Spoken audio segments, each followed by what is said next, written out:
श्री सतगुरु साईनाथ महाराज की जय।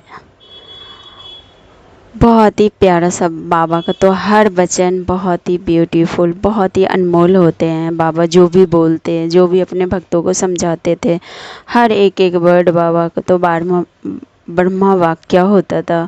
और उसमें हर भक्त के लिए कुछ न कुछ उनके हित का ही छुपा रहता था। बाबा हमेशा कहा करते थे कि आपके पास जो उस ईश्वर को दिया हुआ है उसी में आपके लिए भलाई है। हमारे मन दुख और सुख वो हमारे मन के ऊपर निर्भर करते हैं। हम अपने मन को जहाँ लेके जाएंगे वो मन हमारा उसी तरह से सोचेंगे। तो इसलिए जो अपने पास है उसी में खुश रहना चाहिए, उसी में संतोष करना चाहिए और ये सोचना चाहिए कि उस परमपिता परमेश्वर ने हमें जो दिया है वो हमारे हित में है और वही हमारे लिए अच्छा है। तो बाबा का तो हर एक एक ज्ञान हर भक्त के लिए अच्छा ही शिक्षा होता था। ऐसा ही कुछ मेरे साथ भी हुआ। एक बार मैं ऐसे ही मैंने देखा कि बाबा मेरे घर में आए हैं। मैं ऐसे सो रही थी, सुबह 5 बजे की बात है। तो मैं ऐसे आधी नींद में ही थी, पूरी नींद में नहीं थी। तो मैंने देखा कि बाबा ने मेरे घर में आए हैं और मुझसे बोल रहे हैं कि तुम्हारे घर में ये जो बेड है इसको हटा दें। तो क्योंकि मेरे घर में जो बेड था वो थोड़ा टूटा हुआ था और वो मैं हटा नहीं रही थी। तो बाबा बोलने लगे कि इसको ना हटा दे तू यहाँ से।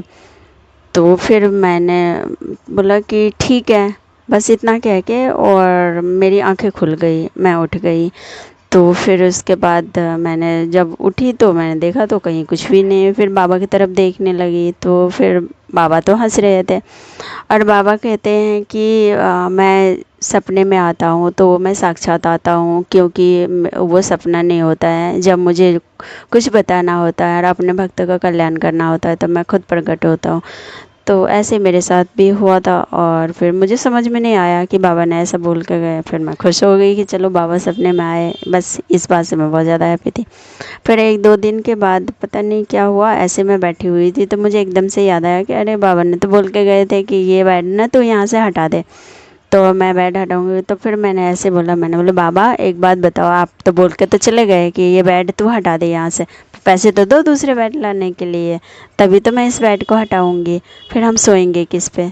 तो फिर उसके बाद बिलीव नहीं करेंगे और ये हुआ कि बाबा तो अपने बच्चे का हर बात मानते हैं और बाबा को पता है होता है कि क्या सही है और क्या गलत है। तो मेरे भाई के अकाउंट में वो जहाँ पे वो जॉब करता है तो पता नहीं था हमें कि उसके अकाउंट में अमाउंट आना है उसके पास। 1 ईयर के कुछ उन लोगों को फेयरवेल मिलते हैं तो वो उसके अकाउंट में आ गया और जितने का हमें बेड लाना है उतना ही अमाउंट बाबा ने उसके अकाउंट में डाला। और ये बात जान के जब पता चला कि हाँ इतने अमाउंट आया तो उसने मुझे बताया कि ऐसे ऐसे मेरे अकाउंट में ना इतने अमाउंट आया है। तो मैंने बोला हमने तो सोचा भी नहीं था ये आना था, आपको पता था? तो बोलते कि नहीं मुझे भी नहीं पता था कि ये अमाउंट आना है, और वो अमाउंट आ गया। और फिर मैं हंसने लगी बड़ी तेज़। तो उसने बोला कि क्या हुआ? मैंने बोले कि पता है ऐसे ऐसे हुआ था, बाबा आए थे और बाबा ने बोला था कि ये बेड हटा दो। तो मैंने बोला कि बाबा आप तो बोल के गए कि बेड हटा दे, पर पैसे तो दो बेड लाने के लिए। तो फिर उसके बाद बाबा ने पैसे भेज दिए बैठ के। और फिर मैं और दोनों हम भाई बहन हम बाबा को थैंक यू बोले। और बाबा तो हर पल हर घड़ी हमारे हाथ पकड़ के चलते हैं और हम सबके हाथ पकड़ के चलते हैं। तो ये छोटे छोटे एक्सपीरियंस ना हमारे लिए बहुत मायने रखते, क्योंकि हमारी दुनिया हम अगर उनको अपना सब कुछ मानते हैं तो वो भी हमें अपना मानते हैं और उनको पता है कि हमारे बच्चों के लिए क्या सही है और क्या गलत है। तो ओम साई राम। लख लख शुक्राना मेरे मालिक, दिल से शुक्राना। जय साई राम। ओम साई राम।